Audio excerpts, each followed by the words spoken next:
অগয় আমরা সুন্নি মুসলমান করি খাজার গুণগান পাক ভারতে ইসলাম খাজা মোহাম্মদ আমরা সুন্নি মুসলমান করি খাজার পাক ভারতে ইসলাম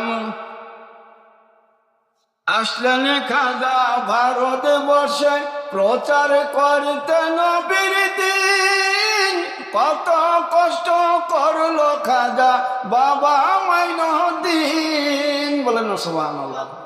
কষ্ট কেমন করছে এক জায়গায় বইলে এই জায়গায় তারা বইতে উঠাই দিছে জানা আছে না এই ঘটনা।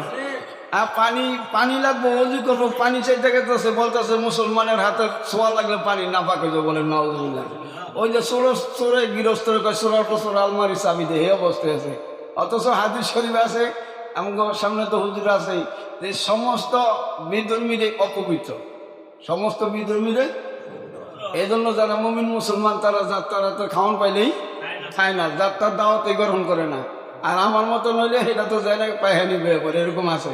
হ্যাঁ, যে অপবিত্র পবিত্র আল্লাহরে কইতাছে তোমার হাতে ছোঁয়া লাগলে পানি গিয়ে যাবো, অপবিত্র হয়ে যাবো নাউজুবিল্লাহ। আসলেন খাজা ভারত বর্ষে প্রচার করতে নবীর দিন কত কষ্ট করলো খাজা বাবা মাইনুদ্দিন। ওরা এলো হিন্দুস্তানে ইসলামের নিশান খাজা ওরা এলো শান আমরা সুন্নি মুসলমান করি খাজার গুণগান পাক ভারতে।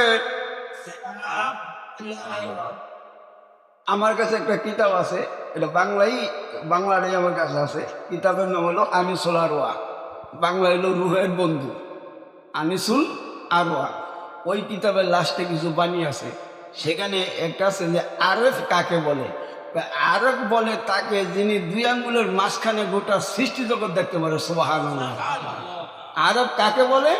যিনি দুই আঙ্গুলের মাঝখানে গোটা আল্লাহ তাআলার সৃষ্টি জগৎ যিনি দেখতে পারে। তাহলে খাজা বাবা আমাদের কি দেখে না বলেন?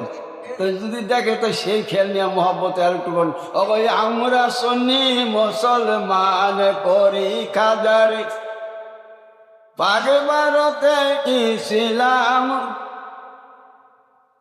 ঠাকুর গণে করত পূজা নানা দেব দেবীর খাজা বাবা এসে দিল ইসলামের তাকবীর। কথা ঠিক না বেঠিক?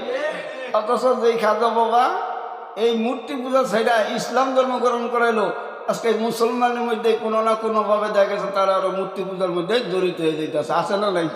সোশ্যাল মিডিয়ায় দেখতেছে না আপনারা, গীতাও পাঠ করে এরকম আছে না? উচিত কথা কইতে গেলে তো আমার না থেকে নেমে যাওয়া এই অবস্থা। ঠাকুর গণে করত পূজা নানা দেব দেবীর খাজা বাবা এসে দিল ইসলামের তাকবীর। সারিয়া দেব দেবীর পূজা হইল মুসলমান তারা, সারিয়া দেব দেবীর পূজা হইল মুসলমান। আমরা সুন্নি মুসলমান করি খাজার।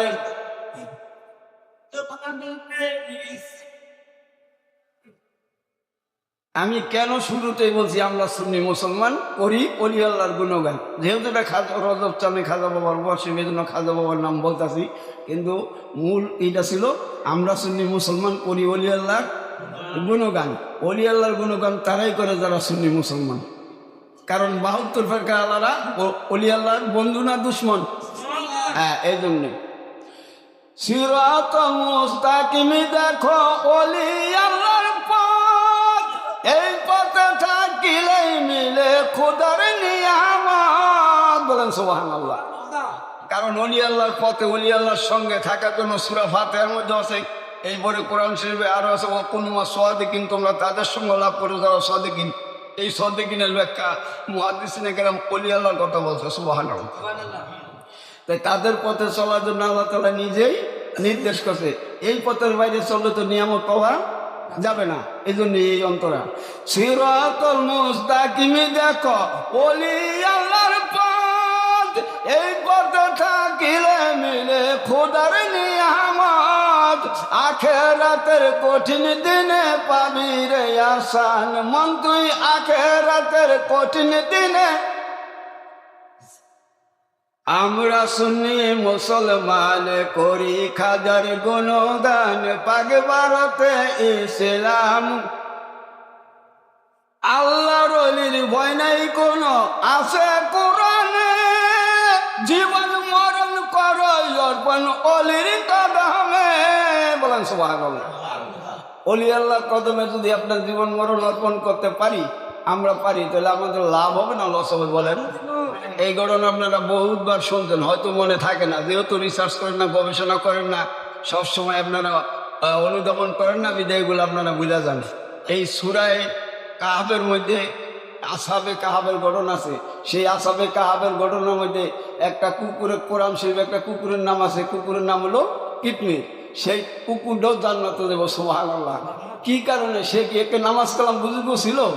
ওলি আল্লাহর সঙ্গে থাকার কারণে একটা কুকুর জান্নাতি। সুবহানাল্লাহ। এইগুলো বুঝতে হবে, ভাবতে হবে, তাহলে স্বাদ পাওয়া যাবে। আমার হুজুর বলছে পর অল্প ভাবো বেশি, দেখবা যে স্বাদ পাইবা। ওই যে আব্দুর রহমান মিন্টু ঢাকা থেকে এসে, মোহাম্মদ শাকিল এসে, এরা ছিল শুরু থেকে আমার সাথে, তারা ছিল, তারা হুজুরের অনেক কথা শুনছে। হুজুর বলছে পর অল্প ভাবো বেশি, এটার মধ্যে মজা পাওয়া যায়, স্বাদ পাওয়া যায়। আপনারা তো শোনেন, হয়তো ভাবনা চিন্তা তেমন করেন না। তাহলে একটা কুকুর যদি অলি আল্লাহর সঙ্গে থাকা সে জান্নাত লাভ করতে পারে, আর আমরা তো মানুষ, কথা ঠিক না বেঠি? তাহলে আমরা অলি আল্লাহর সঙ্গে যদি কি লাভ না লস? বলেন। এরপর যারা অলি আল্লাহর বিরোধিতা করে তারা কপাল পোড়া, তারা দুর্ভাগা, কথা ঠিক না বেঠি? আল্লাহর ওলির ভয় নাই কোন আছে কোরআনে জীবন মরণ করো অর্পণ অলির কদমে।